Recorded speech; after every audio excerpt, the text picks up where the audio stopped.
Coming to you August 28th in the year 2028, I'm Alex Morgan, and welcome to Outside the Box TV. So, I am taking a break from Crestone, Colorado.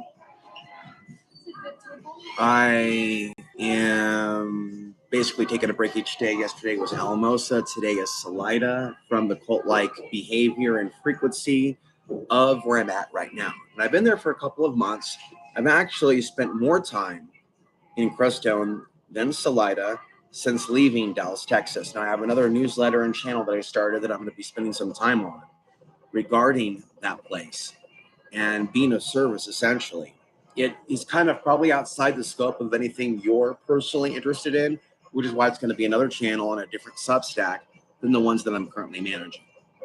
They kind of deal with the theme of tracking solar flares and world events, but also the theme of living a certain lifestyle, speaking a certain truth, and then seeing how the world is reacting to it in reality, which is not as compassionate or progressive or patriotic as these people on the left and right would purport that they are. As I've said for years, why don't you be the change that you claim is happening in the world? So if it's equality, fairness, all this BS that people are telling us, you claim you've overcome racism, you've claimed, why don't you prove it and be the change that you claim has occurred in the world? They don't want to do that. Okay? Humanity, in my book, is worse than it's ever been. And I'll just be straight up with you at the beginning. Before I eat my McNuggets. I shouldn't even have to eat at a place like this. I'm living this reality because of the judgment of society. But yet, there'll be other people that are homeless. They're so brainwashed by the white world order. They'll see me as somebody, as something that has something that they don't, or part of a group or a class because I look different than them. And so you'll have all these groups, borderline gangs, basically, of white people that are homeless in America that don't understand the deeper cause conditions as to why they're homeless. And like other groups, people with homes, people with money, people with status, they don't want to talk to me either. So I'm dealing with people that are ignorant on both sides, plus just people like my dad's family. Now I live in a world where people want to look me up and down just because I'm different, and I, look different, feel different, deal with it now at McDonald's, at places like this. It's annoying, but it's something that you're not going to understand what it feels like. And when it happens, when you don't even have a home and you can't even escape from the stare, that's when it's torture. And it's something that there is no escape from. There's no treatment for it. And it's not a mental illness. We do have abilities for a reason. You know what I mean? Senses.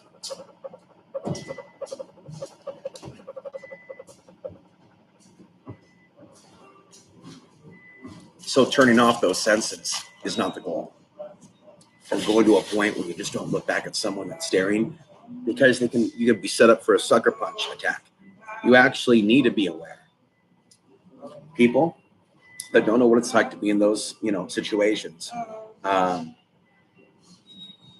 especially if they've been in prison, they should know better than tell people to not be concerned with what other people think. We are living during violent times. You have to be concerned what other people think. If they're setting you up for a sucker punch attack, you have to be aware of their intentions when you're walking by them. What I notice are people in this society that are basically essentially possessed. They'll think that I'm the threatening one based on what I'm saying and based on that energy. So I'm going to talk today because I'm not really writing all this down in a journal. I'm going to chronicle a few things.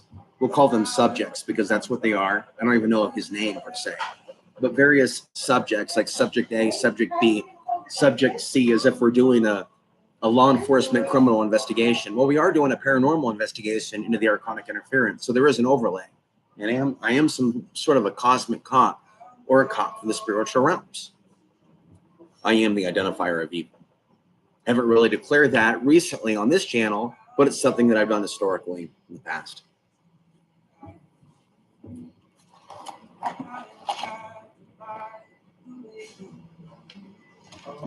So I won't name the coffee shop because people are so narcissistic and ego driven, but that coffee shop that you've seen me do certain live streams at, the one coffee shop in town that I came from, being Crestone. They also have a place for tea, and I don't go in there for a reason.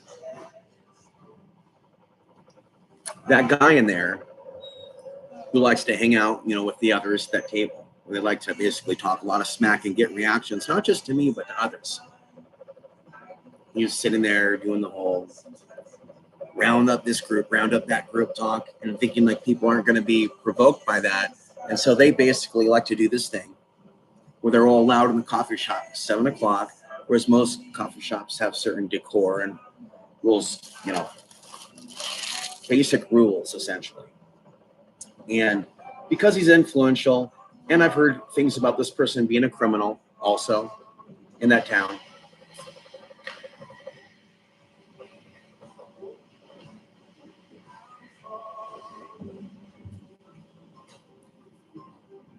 And there's lots of rumors that I'm not re-airing. And so I'll go in there and I'll do a podcast where I read the news and give my apolitical opinion on just, because everybody's a conspiracy theorist in that place. But the question is, what kind of conspiratorial thinker are they? One that is into deep topics, one that can prove what they're saying, an original thinker, that type of a deal, maybe someone who writes their own books, or someone who rips and reads from the Facebook feed and then repeats that to others as if they know something, and they're more doing the latter. And they don't have really any education or intelligence, and they're really, really into guns too much. Whereas it actually seems like they'll pull out the guns and strut around after the days where I tell him off and tell that guy, this was a few months ago, to not bother me, to not even look at me, to not even talk to me. His whole thing is to get reactions, comment on people's shirts. Could be a shirt my mother gave me saying Human Rights Watch. Not that she cares about human rights, she does not.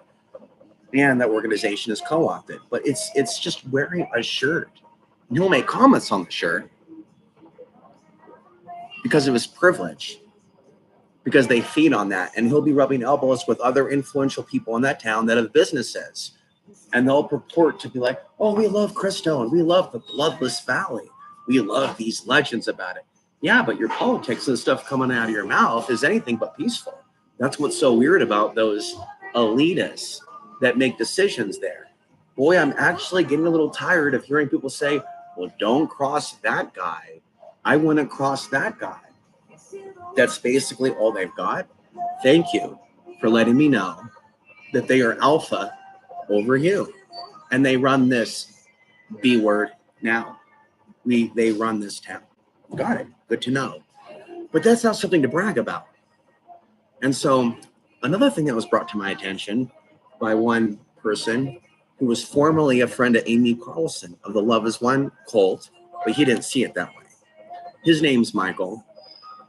And you can see him in my ziggurat video, in which he's taking me to that monument over there, which is that spiral structure that was, I believe, commissioned initially in 1978 by a king and a queen who traveled there for that specific purpose. Mind you, in the late 70s, that period of time in which my parents met in Oregon. Michael was talking about his participation in helping Amy Carlson in the early days before her organization took off. And he said he felt that the town was going to blow up as far as size because of, the current, bringing the band back together, whole thing with the Love is One cult or organization. You know what I mean? She does more reading than you do.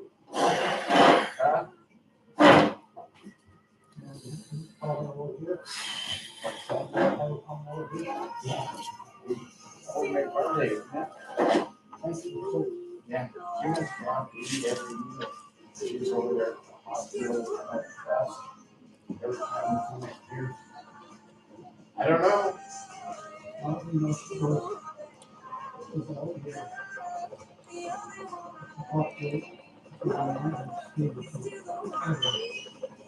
I don't know how many of the new subscribers came over from the Marcasio video, but there's a lot of overlap. So go ahead and leave me a comment down below. I'm going to go ahead and end this video now. There's actually a lot more that I can say with regards to this, but I'm in a public place. So I'll just kind of wrap it up and move on to the next stage of things.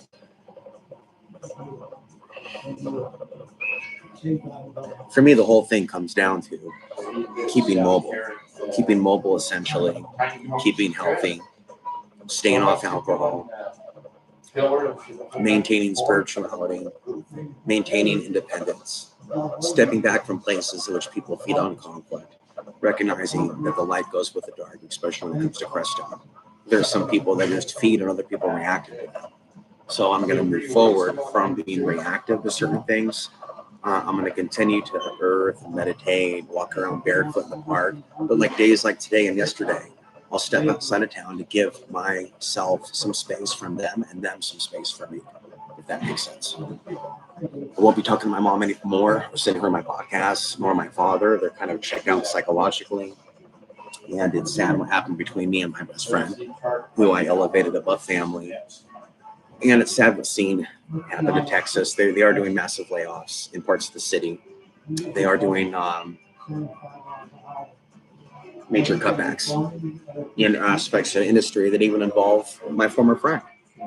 You know, so there's been some harsh words exchanged between us. And like I said, you know, it's a full moon. So where I'm staying at, where I'm camping, survival camping, as it gets colder, there was a lot of drumming last night going on until 5 a.m., 6 a.m. So I did not sleep deeply. Did not sleep deeply at all. And am just simply surviving without knowing what the future holds, without having the money basically for a place, not even close. And then there'll be people that'll pop up that'll see me, you know, maybe looking for certain things, a used item or something, and they'll attack me as if I'm some sort of a degenerate who doesn't believe in work. The truth is, I've worked my whole life for humanity, but not for money. In some way, shape, or form, through the content, I've been working for humanity, and I'm going to continue to. That's basically what my journey is about from here on out. And it's also one of the reasons why I renamed the channel to this, so that people can find it, who may be local, who want to connect with me.